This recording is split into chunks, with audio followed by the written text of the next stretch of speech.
কথা বললো রে জানো। এই দাঁড়া দাঁড়া রাখিস না, শুন শুন। ও তুই 1 মিনিট না কথা বলে ফোনটা দিছি কাটে, অন্তর আমার যাচ্ছে রে পাটে। दिनेश चंदनी ও তুই ভাবছিস নাই আমার মনে কিসের আগুন জ্বলছে, তোকে ছাড়া মনটাই আমার তিতা হয়ে গেছে।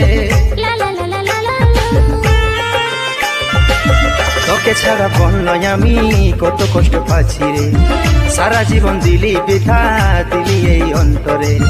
তোকে ছাড়া বলল আমি কত কষ্ট পাচ্ছি রে, সারা জীবন দিলি ব্যথা দিলি তুই অন্তরে।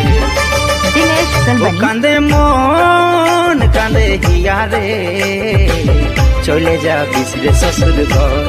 হাই রে সত্যি তুই করে দিলিস ঘর।